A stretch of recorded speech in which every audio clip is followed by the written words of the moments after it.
Donc je suis Jérôme Lemaire et j'ai réalisé Où est l'amour dans un palmeraie. Le film n'était pas là au début de notre expérience. Nous, l'idée c'était d'aller vivre dans une palmeraie isolée au sud du Maroc avec ma femme et mes enfants et pas de faire un film. Donc avant, je dirais 9 mois, j'avais pas encore en tête le film, si ce n'est que ça germait. Ça germait dans notre immersion dans la palmeraie. Et la question où est l'amour dans un palmeraie est née du fait que je me disais, tiens, on est en train de s'intégrer, on est en train de devenir de plus en plus proche de ces gens qui habitent dans la palmeraie. On vit vraiment comme eux, dans le sens où on vivait dans une petite maison en terre, qu'on allait chercher l'eau avec eux, que finalement on a creusé un puits avec eux, et nos enfants allaient à l'école du Douar, etc. Et je me suis dit, tiens, par rapport à un fait assez marquant, c'est que les gens vivent séparés, les sexes sont séparés, les hommes sont d'un côté, les femmes de l'autre. Je me suis dit, tiens, si on s'intègre vraiment jusque-là, peut-être qu'un jour, je mangerai moi aussi avec les hommes et ma femme, elle aussi, avec les femmes.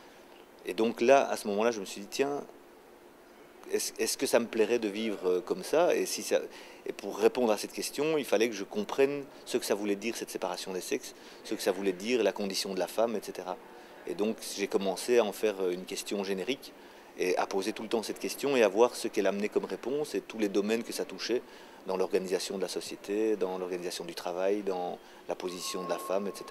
Cette question, où est l'amour d'un palmeraie, est un petit peu arrogante, parce qu'elle suppose que l'amour n'existe pas, ou en tout cas que moi je sais ce que c'est l'amour, et je mets un peu les gens sur la scénette. Est-ce que vous savez ce que c'est l'amour finalement? Qu'est-ce qui me permet de dire ça? Bon, c'est la naïveté. Je considère que d'abord je suis européen et que je ne comprends pas ce qui se passe. Et c'est vrai que je ne le comprenais pas. Oui, je comprends que les hommes vivent séparés des femmes, mais je ne sais pas ce que ça veut dire, jusqu'où ça peut aller. Et comme tu le dis, le fait que quand je pose cette question, finalement, je fasse comme si l'amour était un objet, comme si l'amour était quelque chose qu'on pouvait voir, moi je suis naïf et eux ont le savoir quelque part. Et alors c'est génial parce qu'on est en Afrique, donc tradition orale, tradition du conte, et donc les gens, quand tu leur poses une question, ils y répondent toujours. Mais eux, quand je leur pose la question où est l'amour d'un palmeraie, se demandent vraiment de quoi ils parlent. Et c'est là qu'on peut se rendre compte que pour eux, l'amour, la notion d'amour n'existe pas. En tout cas, elle n'existe pas comme nous, Européens, on l'entend. Puisque pourquoi est-ce que les gens se mettent ensemble, se marient? C'est une fonction sociale et c'est une fonction économique. L'idée, c'est simplement de faire des enfants. Et avec ces enfants, j'ai une assurance vieillesse garantie, c'est-à-dire que j'aurai quelqu'un qui va creuser le puits s'il n'y a plus d'eau, qui va aller au marché chercher de la nourriture, qui va ouvrir à la porte si je suis vieillard, une femme qui va faire à manger. Ça ne sert qu'à ça, le mariage.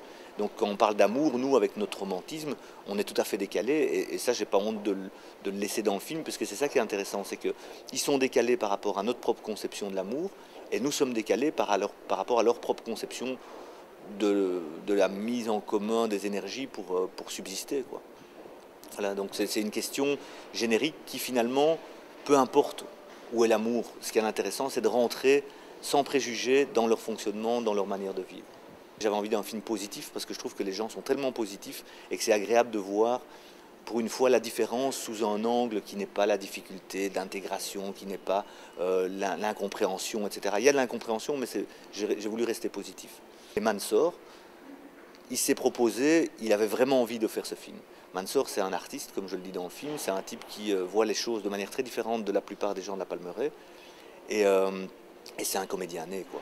C'est un gars qui est hyper spontané, qui a toujours réponse à tout, mais qui en fait se dévoile au-delà des réponses. C'est-à-dire c'est toujours la manière dont il parle, et il y a un fond comme ça qui arrive, alors que la forme, il va se raconter n'importe quoi, il me guide alors qu'il se perd tout le temps dans la Palmeraie, il traduit mes propos mais il ne traduit pas mes propos, il y a tout le temps des quiproquos, et c'est un peu le Charlie Chaplin, quoi. Ma manière de filmer, en tout cas dans ce film-ci, ce qui est particulier, c'est que je suis l'homme à la caméra. La caméra est moi. Donc c'est pas le point de vue omniscient, c'est Jérôme. Et on s'adresse à Jérôme, on regarde la caméra, on regarde Jérôme. Et donc quelque part, je suis un personnage du film. Je ne suis, si tu veux, c'est pas le personnage principal n'est pas Mansour, je suis le personnage principal. Où est l'amour d'un palmeraie, c'est avec des guillemets. Je pose la question, je te pose la question, qu'est-ce que tu me réponds, quoi. Et c'est pas le réalisateur, je coupe pas mes questions, je me mets tout le temps, j'interagis, et même il y a certains moments où je rentre dans le cadre, je dépose ma caméra et je rentre dans le cadre, quoi. Donc ça, c'est un truc qui est particulier à ce film-ci, quoi.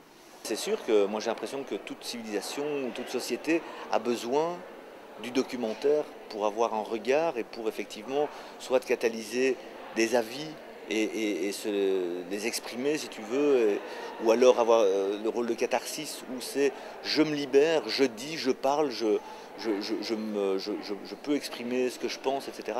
Moi je pense que c'est hyper important. En première chose, pour échapper à la télé-réalité et au reportage, au JT, à toutes ces saloperies qui nous pourrissent la vie.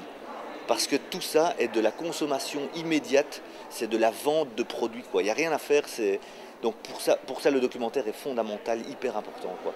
D'avoir une analyse calme, posée et faite en profondeur, quoi.